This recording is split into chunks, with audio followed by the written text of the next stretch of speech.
Are you a gig worker or self-employed? Womply has helped over 100,000 small businesses get a PPP loan. You may qualify for up to $41,000 in 100% forgivable loans. The program ends soon and funds are limited. Apply now at womply.com/apply. That's WOMPLY.com/apply.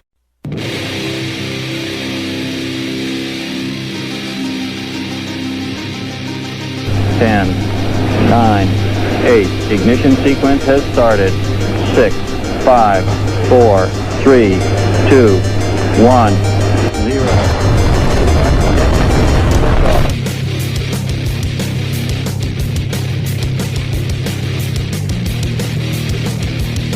You have entered Untold Radio AM.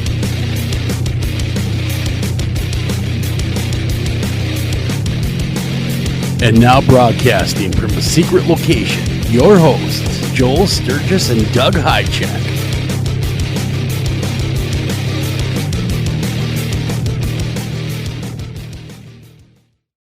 And welcome to this edition of Untold Radio. I'm your host, Joel Sturgis. Right along with me is Mr. Doug Hychak. Tonight is all about cameras and camera fun and camera do's, camera don'ts. We're going to find out all about trail cams, their development, with one of the best out there. Bill Powers is our guest tonight, and he's the inventor of several of the cameras that we're enjoying today and has actually helped the U.S. government in surveillance, has been featured on NatGeo with his technology.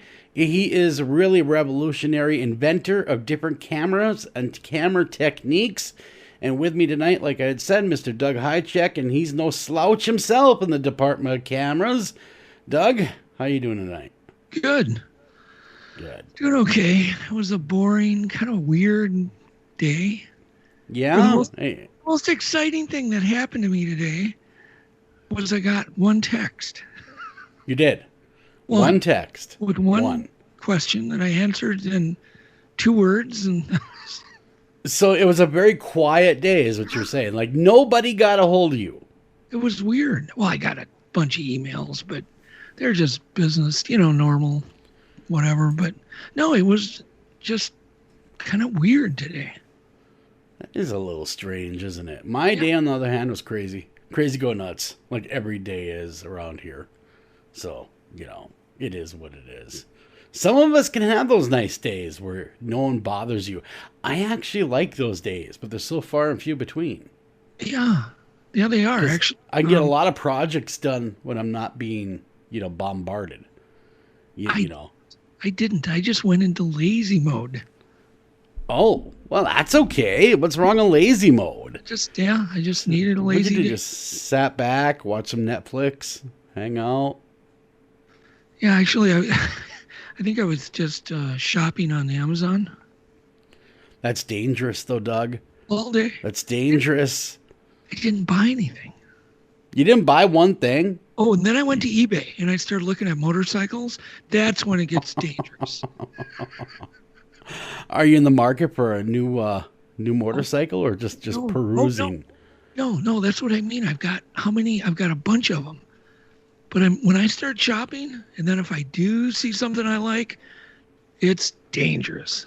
Well, everybody has to have that one thing that their weakness is. Yeah. Yeah, mine is 2 wheels. Yep. Mine is ATVs. Mm-hmm. I love 4-wheelers. I love getting out in the middle of the woods and a good trail and kicking up the mud. That's a good time. Yeah, we have to do that. I've got an ATV. I know you do. Brand new one, damn near. I saw it. Yeah. Have you you've ridden it? I'm assuming. No, the day that I was. You've never ridden your ATV? Just around the parking lot. So listen, I went and got my trailer, got it, licensed, did everything, and I was ready to go. And all of a sudden I get a call from the guy. I'm ready to load my ATV, and he goes, "Oh, you don't need to bring it. My friend's got one he's not using." He just thought it would save me time to get up there. But it's not the same. It's not the same as bringing your own. So I had to drive this other guy's ATV, which was fine. Whatever. Yeah. We went to Namaji. You ever been to Namaji? No, I have not. Yeah, it's cool. You mean the trails, that trail system over there? Yeah, the Menage or whatever it's called? It's called Namaji. Okay, I've not been to that one. But I live in northern Minnesota where it's trail mecca. Well, We have over 900 miles of trails. Yep. That, it's just all over the place around here. We have almost more ATVs than we do cars. Yeah. It's great. Yep. It's great. Wonderful. North Great. Cadillacs. So Right. So tell us a little bit before we have him on the show. Who we having on tonight? I know he's a good friend of yours. Bill is. Well, I met Bill back in 2010 because I wanted to get help with installing a bear cam in a pregnant female's black bear's den, and I wanted to film the birth. So it's not, you just can't call anybody because there was no power, Joel. Yeah. There was no cell phone signal, no internet, and I want to put a camera and beam it live, to the world to film this black bear's birth. Never been done. So I called Bill, and we got a hold of some other people and the people who were into solar panels. And anyhow, we ended up building, with Bill's help, a complete television station. We even put call letters on it in the middle of the forest. And it worked. That's amazing. Yeah, That's battery cool. powers. We even had a thermostat. It was even heated. You can't have a TV station without heat. Well, no, you can't. Was it a little building on top of it, or was it a tent? No. Really? Joel, listen to me now. We built a TV station with 4 walls and a roof in the middle of the forest. And what's that TV station doing today, Doug? I don't know. I don't even know. It might still be there. Maybe it's been hijacked now, and they're I think showing we took it down. grade B movies. Actually, you know what? I don't know. But You never know. I'm sure it's Maybe they have Attack of the Killer Tomatoes running on endless loop now on your TV station. No, because we had to maintain it. It was a lot of work. We had propane heaters, solar panels. We had like 10 12-volt lead acid batteries. Like I said, heater, thermostat, roof, a big control panel that Bill installed, Bill Powers. Wow. We never went down once. We were up and running using satellite technology. Who finances something like that? When you say to yourself, this is what I want to do. I want to film this black bear give birth. Yep. Who flips the bill? I mean, obviously it's not cheap. No, but here's the deal, Joe. What I'm good at is getting the idea, putting the team together, and making other people pay for everything. That is a beautiful skill to have. No, but it ended up raising, it was definitely profitable. It ended up raising a lot of money because we ended up being like the number 1 search topic on Yahoo for 1 or 2 or more days. Very cool. And I'm sure that this is in collaboration with the legendary Lynn Rogers. Yes, in the North American Bear Center. So anyhow, then it ended up in, I think 500 schools around the world, which was really cool. It became part of the classroom, studies for like every student. So it was really cool. Very cool. That is very cool. That's quite an accomplishment. But see, it only starts with an idea. I never said, I'm going to pay for all this stuff. I just get the ideas. That's all it takes sometimes, I guess. Where there's a will, there's a way. Never say die. Keep persevering. All those things. Yeah, but it does take a team of people. And I think in that case, the money came from the North American Bear Center, which proved to be a good investment because they earn back, I'm sure, 1,000, 2,000 times their investment. Mm-hmm. Yeah. And plus you educated the youth of America that's about black bears. Yeah, and we set a record because no one had ever, seen or filmed the birth of wild black bears. So that's a plus. But then here's what happens. So then you're like, God, that worked out really cool. We got to peer into another dimension. Then I'm thinking, well, what else can I do? Because that worked out so good. Mm-hmm. Well, then I ended up putting a bigger team together.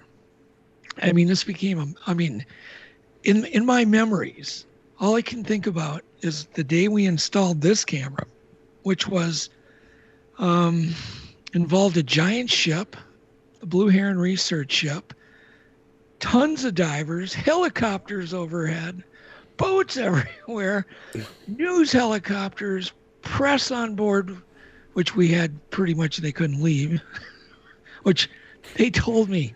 They said, "Hi, Chuck, that was brilliant." I said, "Why?" They said, "Because we can't leave." We're captive. They were We're captive. being held captive. Yeah, so anyhow. But it was an underwater camera system. Basically the same thing as the Bearcam, only I wanted to see what goes on underwater 24/7 when no one's around, infrared, multi-frequency, all these different lighting systems. I wanted to record the inland tide, the seiche that they call inland tide in Lake Superior. It had never been filmed. And it's like, well, how do you film tide? Easy. You put floating tubes up so then you can see the direction the tide's going. So you can see how strong it is.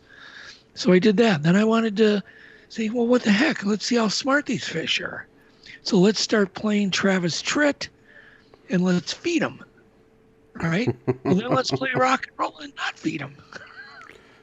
Which do they prefer? Obviously, they preferred being fed better than not being fed. Well, no. But then we did. Then we reversed it. They do like country western music better. They prefer the country music over the rock and roll. Yes, that is. So Travis Tritt versus Metallica. Travis Tritt wins. Yes, but I will tell you, fish are not dumb. They're hard to fool and they're easy to teach. Wow. Wild. I would not have guessed that the fish have high IQs. Yeah, they do. A lot more than you would think. Yeah, they do. Which led me to training a fish in an aquarium, getting an aquarium for the purpose of seeing if I could teach this fish, tricks like like a dog. Has anyone ever told you, Doug, you have way too much time on your hands if you're going to train a fish? Anyhow, I did train the fish. And it could do a number of tricks, including loop-to-loops, things like that. What species of fish was this? It was a goldfish, a fan-tailed goldfish. Well, goldfish aren't really known for having a high intellect. No, but you're wrong. I think they have a higher intellect of any freshwater species, the highest. Interesting. I think I proved it. Well, then, what are all the little miniature creatures doing? There's got to be creatures we can't see with our naked eyes. So I came up with a system to put on this research platform, I guess, to see all the copepods and the little tiny mysis shrimp. Did you know there's shrimp in Lake Superior? Did you know that? I did not know that. I mean, I knew there's crayfish. No, but there's not shrimp. There are shrimp called mysis shrimp. And they How migrate. small are these? I'm not going to tell you. You're not going to tell me. They're tiny. They're like maybe 3/16 of an inch long. Okay, so they're teeny tiny little shrimp. Yeah, but a lot of fish feed on them. Well, Lake Superior is quite the ecosystem. Well, it is, but people think, they leave the water. It's crystal clear, right? Just crystal clear. Well, then you have all the copepods. I wanted to film them, so we filmed the world's first wild copepod cam. Hey, it's interesting. They have one eye. All right. Well, that is some real riveting stuff. Hang on. Well, then the shrimp eat the copepods, right? Well, then the fish come around to eat the little minnows come around to eat the shrimp. That eat the copepods. Then the bigger fish come around to eat the minnows, like the northern pike, that are eating the shrimp. It's the circle of life is what you filmed. What God knows, what are the copepods eating, though? I didn't film that. I have no idea. I have no idea what the copepods are eating. Not copepods. Copa.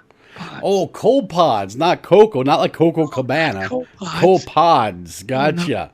Copa. Coca Cabana. No, not cope. Oh my God. Copepods. So, well, what did you learn with all this, Doug? I mean, you did it for through the thirst of knowledge. I'm sure you had to know, and so what did you learn?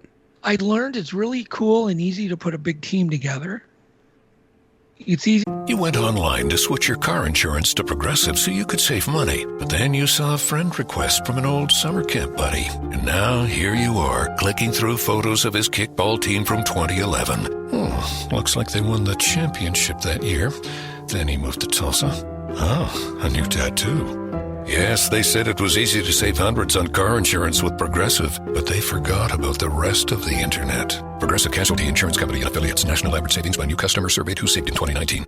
Are you a gig worker or self-employed? Womply has helped over 100,000 small businesses get a PPP loan. You may qualify for up to $41,000 in 100% forgivable loans. The program ends soon and funds are limited. Apply now at womply.com/apply. That's WOMPLY.com/apply. To get people interested, and the end results can be amazing. So whatever you want to do in life, just start sucking people into your vortex. Well, there you go. Yeah. And they'll never be able to leave because they're trapped in a boat with you. Well, yeah. Anyhow, it was amazing. Well, then it didn't end there. Then I'm like, well, what's going on in a beaver lodge? Because I couldn't find any info. You know, there were the people that did the fake beaver lodges in the zoos with the concrete beaver lodges. Yep. Thinking, dang, no one has ever actually seen inside a real beaver lodge. Nobody, ever. Think about that. Doesn't that You would have thought that somewhere along the way, somebody would have put a camera in there to see what's going on, especially maybe like a biologist or somebody that wants to see their day-to-day life. But then, once I started, trying to get the camera in the beaver lodge, I realized why no one had ever done it. A little tough? Little tough. It took like 2 years to try to get a hole in that thing to get a camera in it. Because think sand, dirt, mud, sticks. And we're talking 5 foot of sticks. Yeah. Did you have to do it slowly so the beaver didn't get freaked out? Yes, and you got to do that so you don't want to freak the beavers out because, once you get done, you don't want to put it into an empty lodge and then you'd feel like an idiot. Yeah. But do you have any idea how quick sand destroys a saw?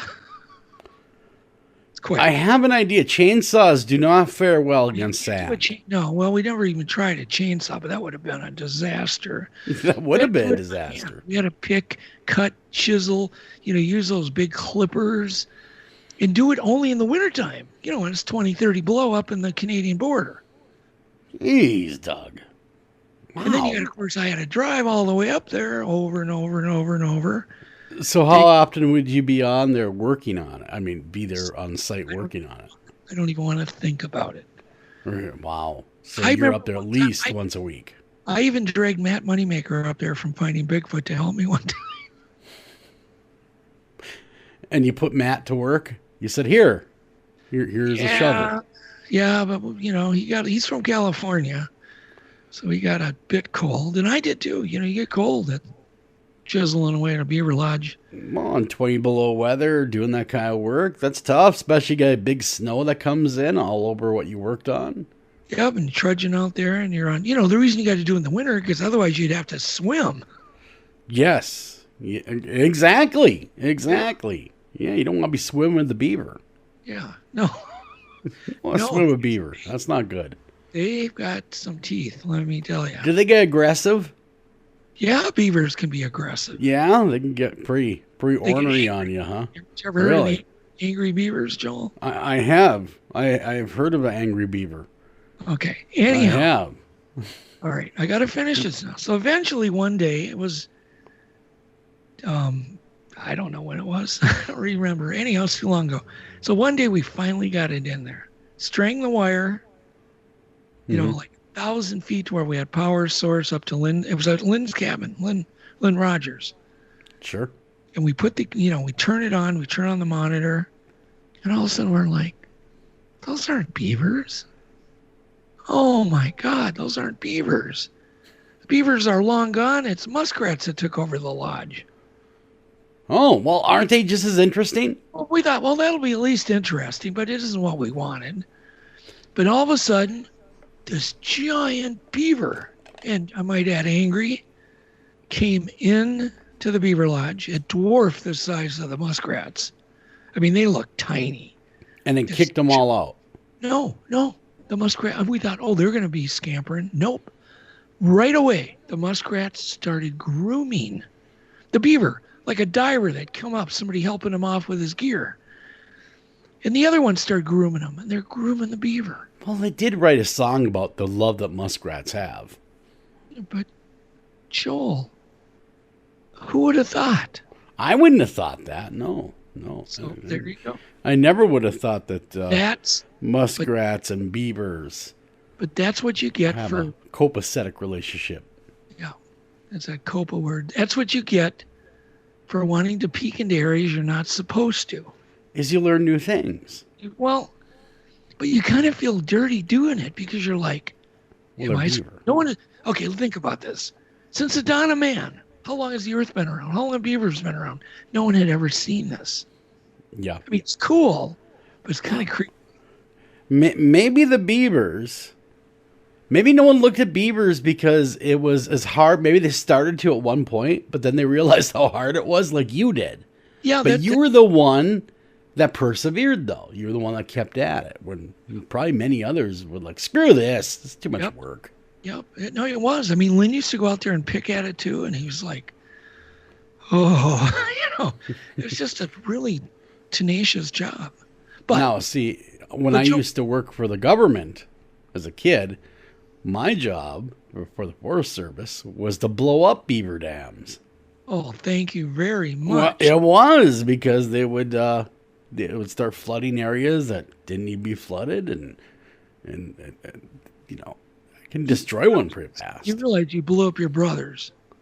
They're not my brothers; they're beavers. They were it was a vacant. It was they always made sure that they were vacant dens that they were left behind. Okay, so a beaver was flying in the air 700 feet. It's a flying beaver at that point. Okay, It's but the first beaver of the space program. Listen, Joe. Okay, so then after we saw the beavers or the muskrats doing this weird thing, then all of a sudden we see this weird white albino bug. A And I'm bug. thinking, yeah, we couldn't identify it. Just huge. It's like blind white bug. And we're thinking, this bug probably evolved to live only in beaver lodges.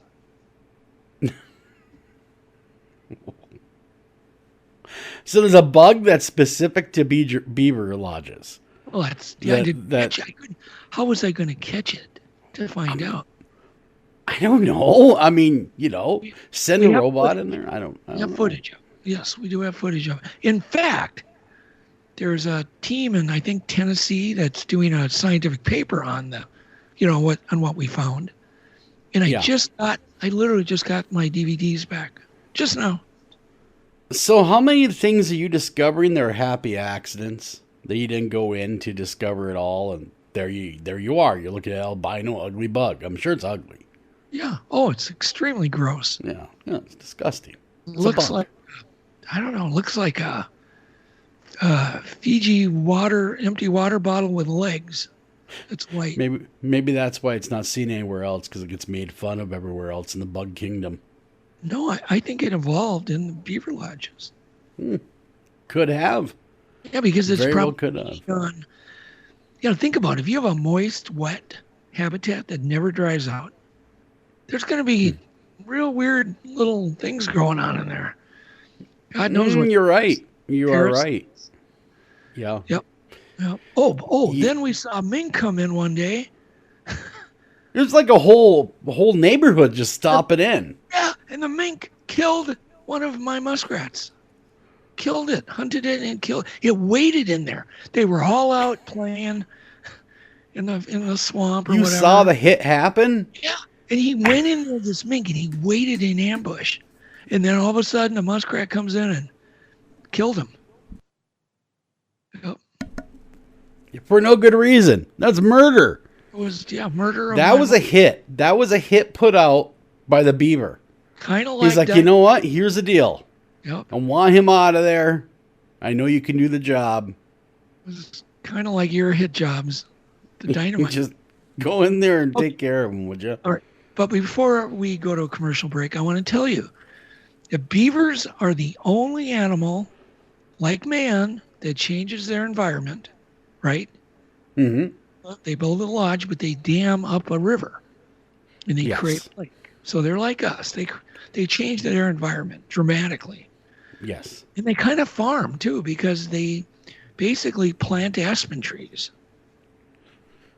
Yep. They do. I'm trying to think of beaver and they're really good at what they do. They're so good at it that they cause a lot of problems for mankind.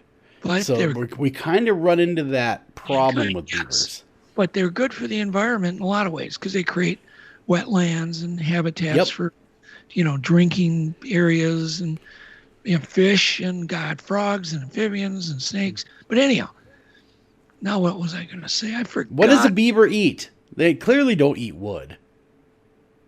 They eat bark and stuff. They stockpile. You should see them bringing in these big aspen branches. They also hoard food like we do. And they basically heat their house from the ground. That's pretty smart. Just like we do. We use oil and heating oil and natural gas. Well, their heat comes from the ground too. I have a whole new appreciation for the beaver now. Well, that's good. Now you won't blow them up anymore. Well, I did it for the government. Well, I know. For the Forest Service. So, blame the government. You were the plunger pusher. I not only did I push the plunger, but I planted the bombs. Oh, no. Listen to that evil laugh, Joel. Oh, and it wasn't, I'd be lying if I didn't say it was at least just a little bit fun to do. Well, yeah, boys like to blow things up. I was a ripe old age of, 16 or 17. Yeah. So, I was in, where was I? Out west. I got a job every summer at Yellowstone. Oh, okay. And we were blowing up beaver dams. Why? Because it was flooding areas that they didn't want flooded. Why wouldn't they want them flooded? Well, because it was impeding buffalo habitat. Well, buffalo, they'll just move. I didn't make the decisions. The Department of Interior did, not me. Don't you feel like you're on the mic with a 6-year-old guy?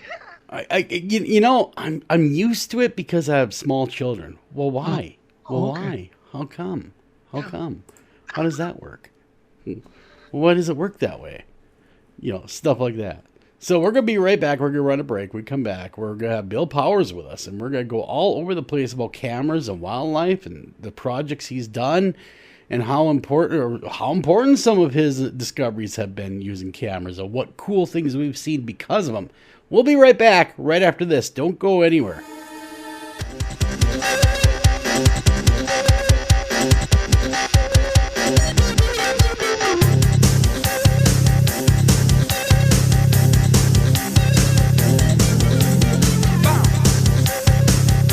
Hi, Tom Bodette. If you can hear me, then you have an internet connection, which means you can do cool things online, like listen to streaming radio, obviously, or watch a video of a monkey washing a cat. Let your freak flag fly. Or you can book a room at a great price at Motel6.com. Isn't the internet wonderful? Everything you want right at your fingertips, and whoa, did not need to see that. I'm Tom Bodette for Motel 6, and we'll leave the light on for you. Unexpected reactions to smart financial decisions brought to you by feedthepig.org.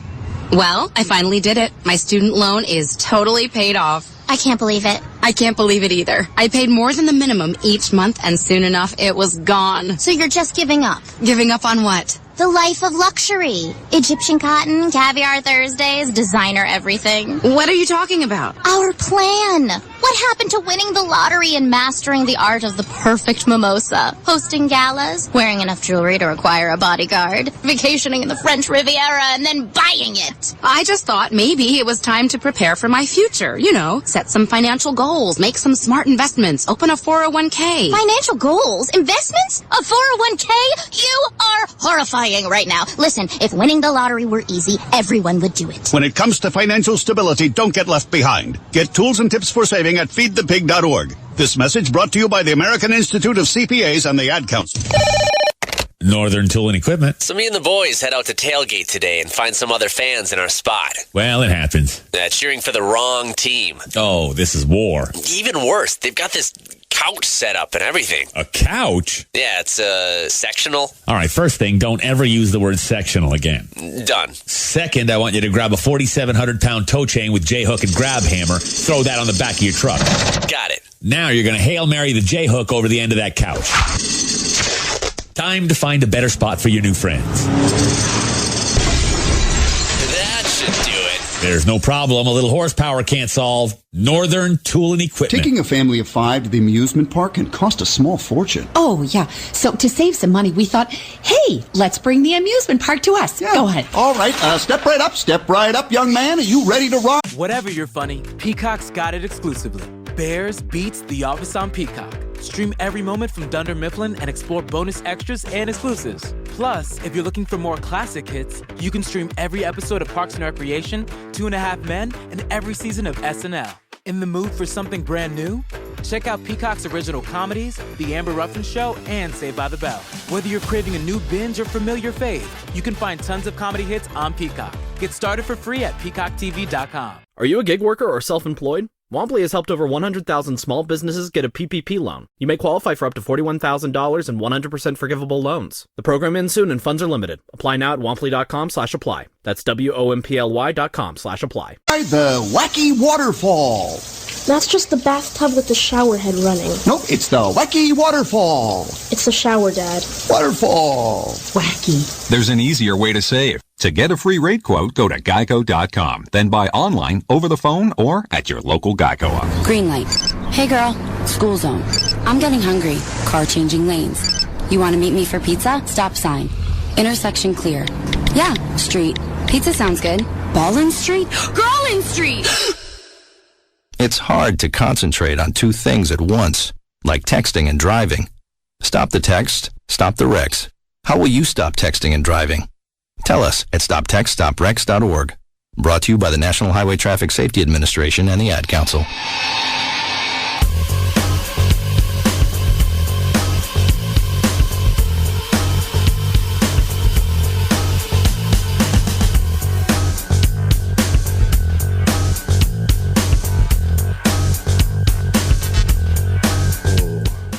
And welcome back to Untold Radio. I'm your host, Joel Sturgis. Right along with him is Mr. Doug Highcheck, if I can not stop stumbling all over my tongue. Doug, evidently, before we introduce our guest, which I really want to talk to Bill Powers about all things cool with cameras, but Doug has a damn story. Tell your damn story, Doug. Yes, okay. So, I brought my son. I better not give him his name. But anyhow, don't incriminate so the poor boy. Up to Canada, up to a lake called Caribou Lake, way up. You know, I mean, as far as the road could go. But anyhow, so every day it was really cold and it was snowing. So we didn't feel like going out fishing. So we'd hang around the cabin, do stuff and whatever. And every day Josh would disappear with my friend's son. Just disappear. And I'd always say, where have you guys been? Oh, just exploring the forest and, you know, whatever. And, you know, whatever. Every day. So like 4 days have gone by. My son's gone all day, every day. Don't know where he is. Don't know what he's doing. So one day I'm washing dishes. I'm looking out the window. And I see a biblical, what was in my mind biblical, a giant wave 10 feet high coming off a mountain. And I'm like, what in the world am I looking at? And all of a sudden, all the dots connected. There was a lake up there I knew about. Mm-hmm. My son and his friend were up there picking away at the beaver dam, the whole length of it. And all of a sudden it gave way and the whole lake emptied. Oh my gosh. A wave came down off the side of the mountain. It's now heading for the cabin I'm in. And what was your thoughts as you're watching a tsunami of a wave coming your way towards the cabin? My thoughts were I could be in trouble? Capital punishment. Because I don't even know if the cabin's going to get hit with this. Yeah. It's going to flood the whole area that I'm in. Thank God it did stop. It did stop short. But I'm not exaggerating. It was a 5 to 10 foot wave. My Lord. Lake. I mean, we're not talking a little beaver pond. We're talking a lake. My Lord. So I'm assuming that the young men were okay. That let this deluge go. They were off to the sides. And you were fine. Yeah, so anyhow, okay. So let's bring on Bill. That's a hell of a story. Well, Bill Powers is our guest. That has a damn story. Bill Powers specializes in the design and development of outdoor special self-contained, battery-operated covert surveillance cameras and live streaming video systems. These systems are designed for long-term use to monitor remote sites without power or wired internet. He has over 35 years of experience in electronic and software design and specializes in the design of wireless covert unattended video surveillance systems and sensor detection technology. For the full story on Bill, we have a great article written up to him, his entire bio. Visit untoldradio.am.com. There you can find out a little bit more about your guest and, of course, your hosts. But Bill, thank you so much for coming on the show. Yeah, thank you too. It's really, I appreciate this opportunity very much so. And it's great to meet you and Joel and Doug. Great seeing you again too. Yeah. It's been a while. It's been a long time. Yes. So you and Doug go way, way back, it sounds. We do. I did a show. Doug, of course, was a producer for Monster Quest, and we did 2 episodes with Doug, and I think that's how we initially met before we got involved with some of our other bigger projects we've done. Oh, by the way, and me and Bill are working on a secret project. We can't even tell you, Joe. Oh, wow. That's secret? That's secret? Wow. You won't even tell your trusted radio man? Aren't we, Bill? We are. See, here you go. Yep. It's going to be groundbreaking, I'm sure, because everything that you guys have been doing is really special. I know before you came on, Doug had mentioned your involvement with filming the first ever live birth on camera of a black bear. And that is quite take us through that. What was that like to be involved in that project? 'Cause my gosh, that thing was groundbreaking. It still is. As far as I'm aware, you guys are still it. I don't think they've done it out in the wild. Not very often. I believe you're correct. It was an interesting story because I had thought about doing this bear den cam probably at least a year before Doug had contacted me. I tried contacting our local wildlife agency to see if we could just do something of that nature, the exact same project. And out of the blue one day, I get a call from Doug. Hey, we've got this idea. We want to put a live streaming camera into a bear den. And I was into that project immediately. And exciting opportunity. So we had just developed some new streaming electronics, new ways to get this on the internet a little bit easier than what all of people had done in the past. And so we got together and put together the system, shipped it up to Doug. We were just to start working with a company in South Africa called Wild Earth TV.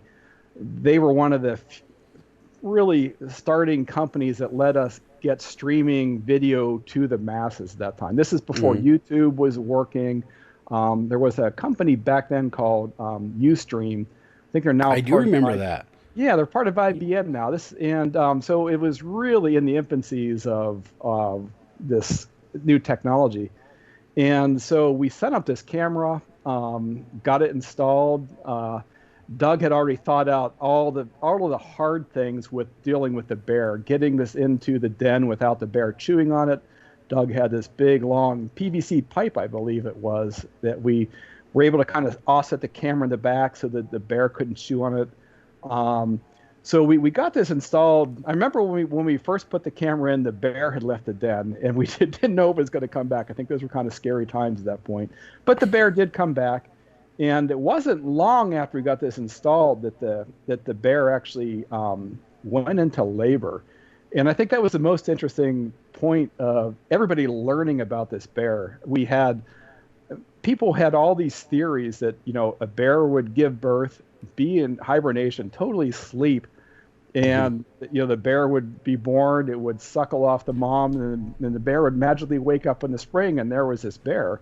I mean, nothing could be further than the truth. I think that Lily went into labor 24 hours before she gave birth, and it was a hard labor for her. And I think that was really what got women to connect with this. They saw this, mother in pain, and they could relate to that. So we started building up a viewer base before she even gave birth. By the time she did give birth, I think we had 50,000 people watching the live stream. It was really incredible. We did get enough. That's amazing. It was amazing, and we were able to see this bear get born, and it's tiny. I mean, we're talking something that's the size of, I think, just a couple sticks of butter, and you've got this bear that was, several hundred pounds. It was in the den, and I still remember after we got this footage, we were just flooded with phone calls from all over the world to get footage of this to have it for their news broadcast. And I think Dove gave me a call that night. He was invited on the Today Show the very next day. So this was a big event for all of us to show this to the world and to have the world accept this, to show something new that people hadn't seen before. It was a super exciting time, and just having this opportunity that Doug brought to us was amazing for our company, our staff, and everybody else involved with the project. I think it was a once in a lifetime thing to do something this big. Bill, do you remember when Lily was slamming her body against the side of the den? I mean, she was in, labor. She was. She was just slamming herself. She was. To try to kill the pain or whatever. But right.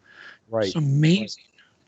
So yeah, that time period was just we had a lot of projects kind of leading up to that, but that was kind of the pinnacle of that time, just to be able to do a story like that and have everything just really come off well.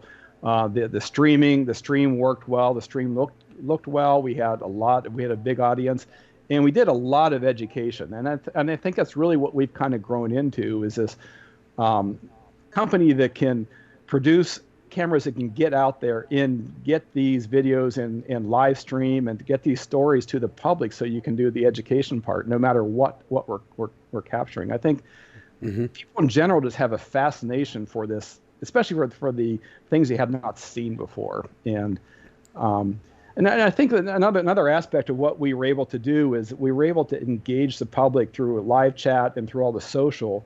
So not only were we able to teach the public, we're able to engage the public in a live format, in a forum that you could bring schools into, media into, and other people into it, to educate them and have them ask questions in an open forum. And that's kind of what we've become today. But I think that was really the start of that, and it's been an amazing experience, from that point leading up to where we are today. Yeah, I was gonna say, I remember when that was going down, working on radio, and we covered it and talked about it, and you guys actually doing this and being the first ones to do it. But what always made me very interested was the tech behind it. Right. What was that like? What was the tech? What kind of tech went involved into that? Was, being a radio guy, I'm very techie when it comes to that kind of stuff, because, doing remotes and this and that. It must have been hell getting those cameras in there. Like you kind of touched on a little bit, but what was it like, and how many cameras did you use? So we did this for a couple years. So the first year we just had a single camera in the den.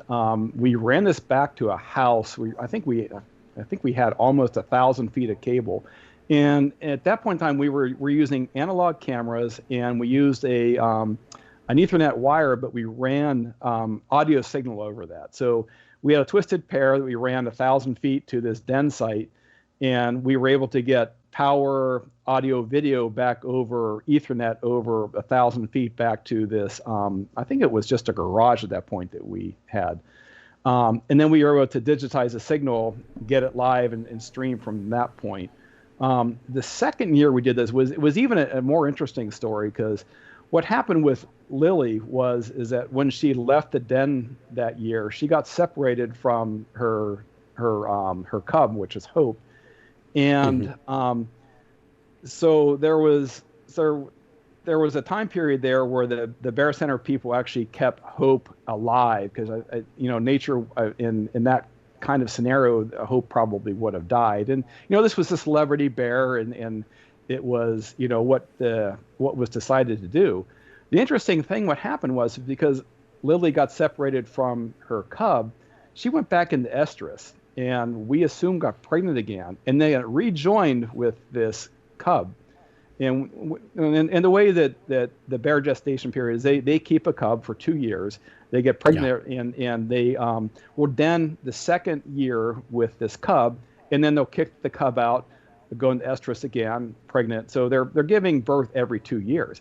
Well, we had an interesting scenario here where now we have Lily back in the den with Hope, and now she's pregnant. Never been seen before. So we figured this story would be even bigger.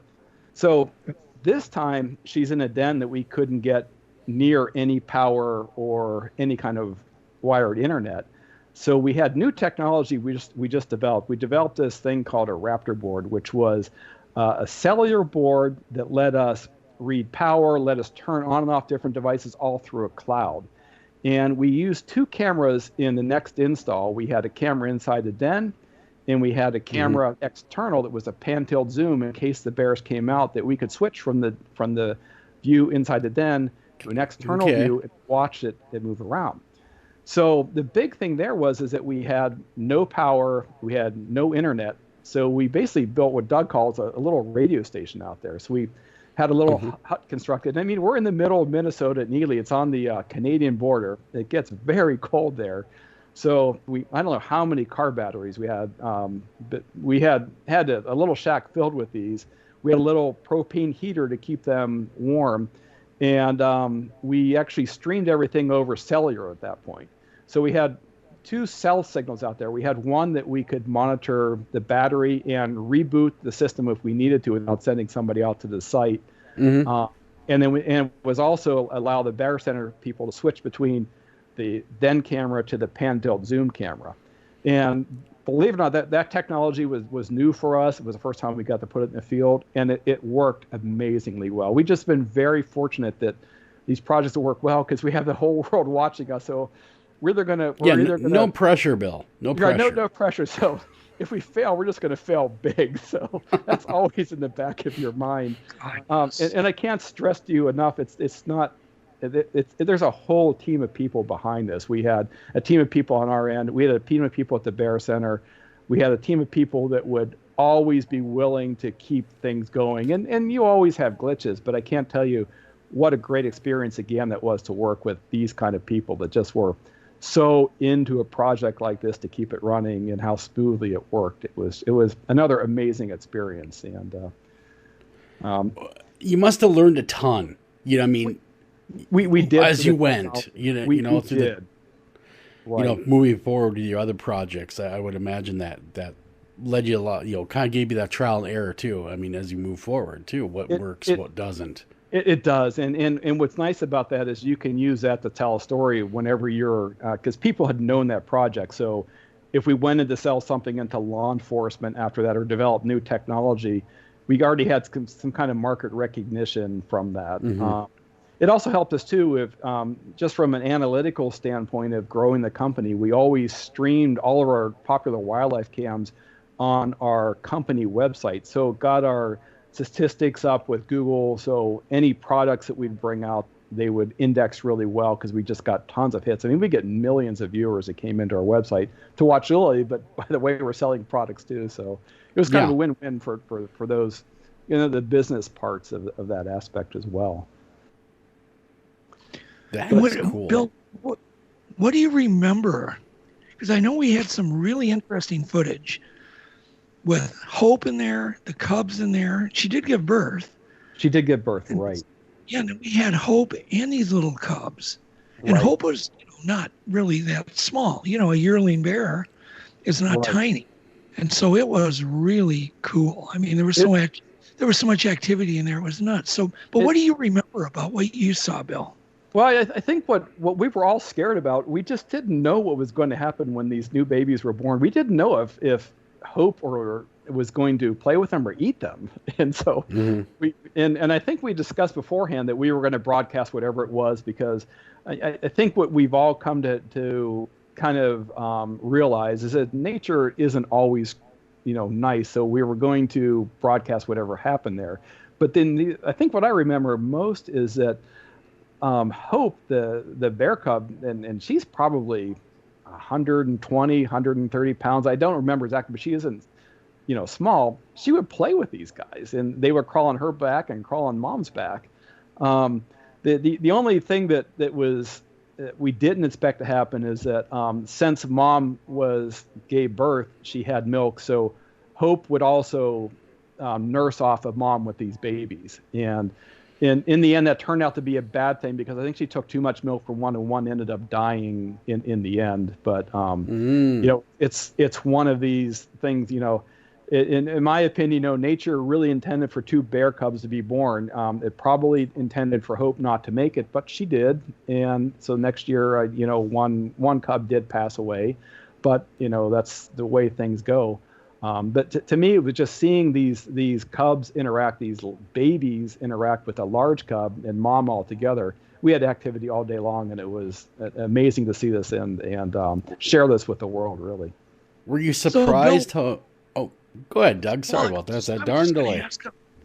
No, I was just going to ask him, how do you feel knowing that you're the guy that developed this technology? And you're seeing something the world since the dawn of man has never, ever witnessed. Did you ever think about that? Does that ever hit you, Bill? Well, it does. And I guess I can't take all the credit for this, because we always had so many people behind working on this. It was great to be involved with this project, but it was great to share this with all the people that really brought this together. It's nice to think like, what all of us did together to bring this out to the world. It's not just me. It's a bunch of people. It's you, Doug. It's everybody that was involved in this project. It was but if you wouldn't have developed that technology, all of our wishes and hard work wouldn't have mattered. So yeah, it is overwhelming to think of those kind of things, and it was an exciting time period, and it continues to be. I think that having opportunities even today with new stuff that we're developing today, and getting involved with new projects with you, Doug, it's bringing that excitement back to where we were back in 2009, 2010, when we first met and got these projects started. I bet. And the nice thing is that technology never stops growing. For us, the technology gets smaller, cheaper, lighter every day, and we're always trying to be on the cutting edge of doing something new. That's what's kind of grown our company, even from the infant stages, when we actually developed the first digital trail camera that was in Cabela's in 2003. So, and that all of these things kind of led up to where we are today, with just all these different projects we've been able to get involved with. It seems like one door opens another. What's your latest technology now, Bill? So we developed, so with the streaming technology we did before is we had a server. Actually, the servers that we used to use were housed in Johannesburg in South Africa with this company, Wild Earth. So the process is that the server would log into the camera and pull the stream. It converts the stream into a signal that you can play on these players that you can get in your browser. And those are players that you see on YouTube, Facebook, Ustream, Twitch, any of those things today. So what our latest technology is, we have this new product called Easy Streamer. And instead of like having a server that does all this, we actually bring a little box to the camera that sits right on the network. And it does all the encoding right there. And what that allows you, there's a couple of things that allows you to do. Number one, when you are streaming a camera using a server, you have to know a lot about your network. You have to have what's called a static IP address. Basically, your address of your internet provider doesn't change. So that can present some problems if you have some internet service and that changes, because we can no longer contact the camera and stream. Secondly, you have to open up your network, what they call network ports, to actually pull the video from. And that exposes you to a lot of attacks from hackers. So that's usually not a good thing. Your router protects you from that. And today we have more and more hackers that get into problems. So what the technology that we developed actually sits behind that whole firewall. It does all the encoding and then sends it to YouTube without having to expose your network, without having to worry about your network addresses changing. It takes that stream, and since it's already encoded, we're a smaller size. We don't have to worry about using a lot of bandwidth up on your network. So we can stream higher qualities with lower bandwidth because of that. And because of that, most of the internet or the services that stream today are limited to 1080p resolution, which is pretty darn good. But because of the way that we do things and the encoding that we do at the site, and this is a little box. This box is 2 inches by 3 inches, maybe by 3/4 of an inch, big. And we can actually stream these in quad HD. So that means we're streaming in 1440p resolution. So it's amazing when you look at 1080p and say, that looks pretty darn nice. But when you go 4 times as big, it looks amazing. So that's what we're doing today. Who's using this tech? Is this for the consumer or is this more business-oriented stuff? Yeah, so we were always business-oriented, but now we're going to the consumer base. Essentially, I have a business partner that I've been a long-time partner that I started my company Pix Controller with, and we just started this new product called Easy Streamer. And you have a website up today, easystreamer.com, and we sell this to the consumer. And you can buy one of these devices and plug it into your network, and you have a little cloud set up, and you can stream up to 4 cameras on your network with one of these little devices. They're cost effective. And they're very robust in terms of, streaming. We started streaming these back in September, and we haven't even dropped the stream since back in September with all the wildlife cams. We have 18 cams up running on Easy Streamers right now, and they've been streaming fine since that standpoint. So it's nice from the person that wants to stream, their backyard, bird feeder or deer cam. But if you just wanted to stream an event, any kind of event, especially with COVID today, everybody's looking for these opportunities to live stream video. And it's not as easy as what people want to, especially when you want to get to YouTube, because YouTube's where you want to be for people to see your stream, and or Facebook Live. So those are the kind of avenues that we really push. But you can go anywhere with these if you want to do any kind of. So you're talking like live streaming, not like record it and then upload it. You're talking as it happens, live broadcast streaming. Correct, right. And you can broadcast anything if you want to broadcast, your high school soccer game, that sort of thing. But for us, our passion's been in the wildlife, so we like to get into streaming anything and anywhere is what we try to do now. And I think this will open us up to other new technologies as they get developed. We've done some satellite feeds, and those get expensive. But I think in time, as technology gets better and better, we'll be able to get these cameras in more and more remote places. Where do you think the tech's going? I mean, what do you think we should expect to see next? I think we're going to see tech continue to grow in resolution. I think we'll see higher and higher resolutions being streamed. You see the 4K TVs come out now. There are some camera streaming in that kind of resolution. The problems is that you use up more and more bandwidth. You've seen, the cell providers, we went from 2G to 3G to 4G. Now we're already streaming 5G to be able to handle all the video. I mean, everybody wants video today. And especially since COVID's happened, I think everybody is using video today. So I just think we're going to see, I think COVID itself is going to bring us into more of a video age as we go, into the future. So I think we're going to see cameras that can stream higher resolution. I think you're going to see the networks grow to handle greater bandwidth. And obviously you're going to have to bring, the price structure comes down. Every year we see newer technology cameras come out that are better than we've used years previous. They're cheaper than we paid for cameras before. So we're always in this process of trying to upgrade and give the viewer the best view they can see, and also including the audio in there. It's a huge deal as well. It's amazing how fast technology moves, because it wasn't that long ago Doug and I were having that conversation about cameras and how some of the older, and they're not even that old, they're like maybe 5, 6, 7 years old, are useless compared to the new stuff. I mean, how fast the tech moves. You know, and back when those are purchased, you could get a high-end camera. Some of them were upwards of $100,000, and now there's really not a market for them anymore because they've all been replaced by the digital. Oh, you're absolutely right, Joel. And I can't tell you how my basement is filled up with old cameras from stuff that I keep replacing because for me, I always want to give our viewers the best that they can have. So we actually started streaming cams in 2004 before like video streaming was a thing.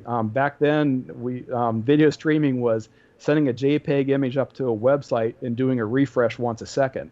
And that's what we consider live streaming before it was Adobe came out with Flash Media. And that was our first form of doing live video to a browser. And so it was exciting. On our first wildlife cam, what we did is I had done a security project for somebody, and I ended up with a spare security camera. I said, what the heck, I'll just put this out back. And I had a little automatic deer feeder, and we started streaming this. And we were just on one of these forums, and I said, hey, does anybody want to come in and watch some deer one night?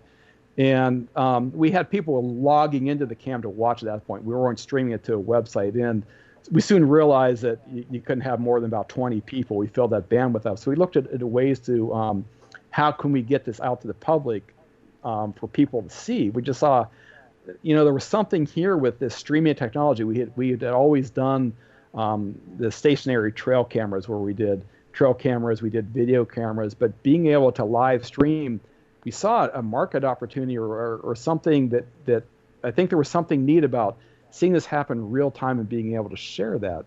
So we kept developing this technology. We developed a really interesting system where we had a camera at my house, and then we developed these. Introducing Peacock, the new free streaming service from NBC Universal. It's hit movies, current shows, live sports, trending bits, and timeless hits. And that's why you can't not watch. Peacock. Watch for free, upgrade for more. Stream now at peacocktv.com. Law & Order SVU streaming now. Are you a gig worker or self-employed? Womply has helped over 100,000 small businesses get a PPP stimulus loan and proudly serves more than 600,000 small businesses across America. Millions of self-employed workers may qualify for up to $41,000 in 100% forgivable loans. So apply today. The program ends soon and funds are limited. Apply now at womply.com/apply and see if you qualify for a PPP loan. Womply.com/apply. That's WOMPLY.com/apply. Wireless cameras that were analog. And back in my house, we had this base station. And the cameras that we put out in the woods were battery operated, solar powered, and they were turned on by a motion sensor. So we had one main camera that would stream in 24/7 of our little deer feeder back there. And I developed this technology that would be able to look at the vertical sync pulse. If one of these wireless cameras turned on and it was at the right frequency, I would pause the video feed that was happening at our feeder. I would bring in this live feed from the field and stream whatever set this thing off. So we had 4 of these around. So you'd be literally watching this webcam, and all of a sudden you'd switch to a remote location where you might have a carcass up, and all of a sudden you're watching a fox feed on a carcass or an owl come in at night, something like that. And it would stream as long as the animal would say there. We developed this motion sensor that would continually sense motion and keep the video feed up. And then when it went away, it would shut off, and then all of a sudden you'd come back to your live feed. So lo and behold, there's this company called what the heck was it? Not EarthCam that makes all the. So EarthCam gives out these awards for the best 25 webcams in the world for a year, and we actually got an award from this camera system we developed. So that, I think it was in 2007, so it kind of put us on the map of doing streaming technology. So it got me inspired to kind of go down the road developing new. Keep pushing it. Exactly. So I think at that point we actually got noticed by was Wild Earth TV at that point, and I think we were streaming on Ustream at that point. That's whenever Ustream was in infancy, and the problem back then was you had all these video ads that came up, and so it's interesting to look at the way ads are played today and in back in that time period. The ads would come up because you would have to put these ads on, and you would get some monetization from that. But it was a pain in the butt for viewers. They just didn't want to see that. So in order to get rid of the ads, you'd have to pay Ustream.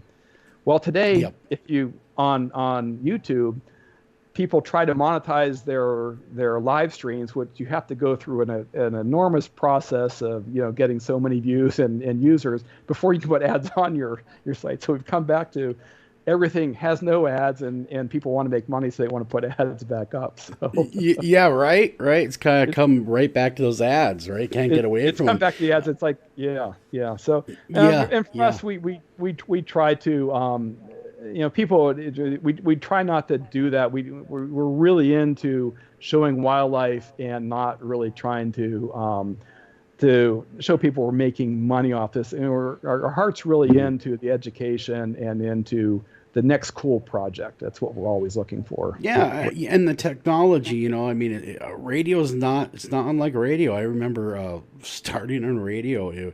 You needed a big room full of equipment just to broadcast. And now I can do the same broadcast with a laptop computer. Yep, isn't that amazing? That I needed a whole giant room of radio equipment to do. Now it's give me an internet connection and I can stream to the world. I mean, because it just shoots it out via satellite after that. So it's amazing how much technology has changed, especially cameras, how small they've gotten, how clear they've gotten. We've come a long way from those early days of, like the 2 or 3 megapixel cameras. Now we're talking 4K resolution, and they're cheap. I mean, they're compared to what they once costed, they're pretty economical. You can get yourself a pretty good deer cam, like for deer hunters, a couple $100. We'll get you a really good one.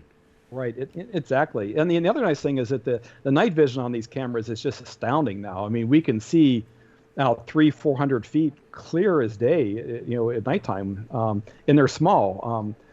Our pan-tilt zoom cameras that we first installed were 12 inches tall. Now they're 4 inches, and and they have zooms that are optical zooms up to 40x on these, so we can really get tight zooms, and we don't have to have the camera place exactly where the wildlife is, and we can zoom in and move around and see things. So, and another thing, especially having this pan-tilt zoom cameras and with a live chat. If we have a question that comes up in chat, hey, can you go over here and look at something, or whatever, we have really good moderators that run a lot of our cams now and can really do a great job with understanding how to pan out to see something as it flies in. If you're doing a bald eagle's nest, or you're looking at some deer, really good at that kind of cinematography, aspect of the live streaming, instead of just being this still dead camera sitting there. I always want something in front of the cams. We're always looking for something to stream. So, man, that is cool. So, Bill, how many different inputs does your Easy Streamer box have? I mean, if you have a camera that you want to hook up to it by the Easy Streamer, can you hook up an RCA cable? Does it have to be HDMI, or is it coaxial? Can you explain? Yeah, so we work exclusively with the IP cameras, so they're cameras that just plug directly into your network, and that's really a market that nobody has done yet. All of the boxes that we have seen on the market today work with HDMI cams or the old analog cams. Mm-hmm. But 99% of the cameras out there are these IP cams. It's just a network connection, and people have forgotten that that's what we want to stream. They're a little bit more difficult to do. So basically our box it's a small box. You just plug this into your router. You go online on our little cloud, and you just configure each camera, and you're streaming within the matter of minutes. So it's really simple to do. So you don't need all these inputs. You don't need all this expensive, hard things to do. You just take a network connector and plug it into your router, or you pick up the Wi-Fi cam that you don't even have to plug in. We can pick up the Wi-Fi, the wireless, and you're streaming. Now, is that kind of the technology, the IP cameras, stuff like that like a company called Nest is using now? Because they say install in 5 minutes your whole security system, for instance. Yep. Is it not unlike that technology? It's exactly like that. About? Okay. Exactly like technology. So all these IP cams have a video signal that they output, that we can take that signal and convert that into what all the players like. It's really, if you go out to YouTube today and say, how do I stream this IP cam? Really, the only ways to do it are to buy these expensive access cameras, and you're talking $1,500 by the time you get the camera and the ability to stream it to YouTube. And meanwhile, I can go over to Amazon, and literally for under $100, I can buy the same quality camera, pretty darn nice. And I'm not into all this money. And I think if we can bring that into the people, and the more people that can stream, the more we're going to see, the more we're going to educate the public. And that's really what we'd like to see happen here. And plus oh, go ahead, Doug. Sorry about that, sir. No, it's all right. What camera would you like to see that you haven't seen yet? What's your dream location, Bill? Your dream animal to watch, to spy on? Well, I think I talked about you with this, Doug. I think the next big project I think that would be extremely successful is getting one of these into a beaver lodge. And the beaver lodges present a lot of challenges just because, and I think you've already done this, Doug. But getting the camera inside a lodge is difficult to do. But why that would be so successful, we'll really honed in here why the Lily Bear project was really successful, and why we did a camera here in Pittsburgh, the first bald eagle camera. We were able to stream that.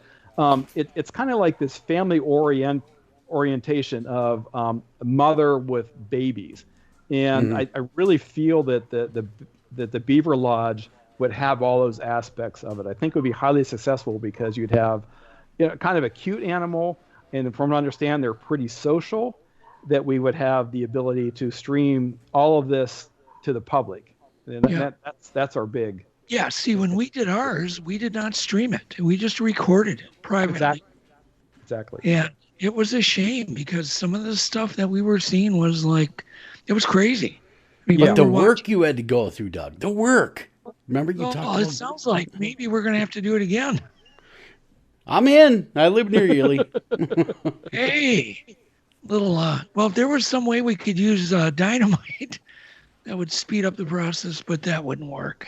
I know, it's kind of come full circle here where we started talking about beavers. I mean, that's if we were able to do this beaver lodge and stream that, I think that would be highly No, you're right.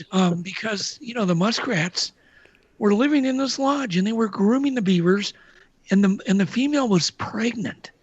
Right. And right before she was going to give birth, a wolf or a mouse chewed through our cable. Boop, gone.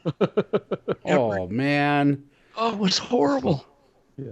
Oh. So a beaver lodge is high on your list. Good. That's it's high on our list. Yeah, definitely high on our list. Some other things that we did interesting just because of being involved with the law enforcement. I was able to take a couple trips over to Africa for poaching technology, being able to develop live video streaming to alert of poaching. We did a couple water holes in some really remote spots in Botswana. I think that would be interesting to do something in these areas where humans have never been to see what you could see. I think, and of course this takes satellite technology, a little bit more expensive to do. But I'd always like to be pushing the limit of whatever we can do to do something that somebody hasn't done before. That's always what's really fun about doing these projects. So, Bill, I'm going to pitch you something live no one's ever heard. I'm going to pitch it live to you, just to get your feelings on whether you think it could be done. And I've got a lot of the technology figured out, haven't built it. Okay, so one of the things I want to do is I want to put a camera 24/7.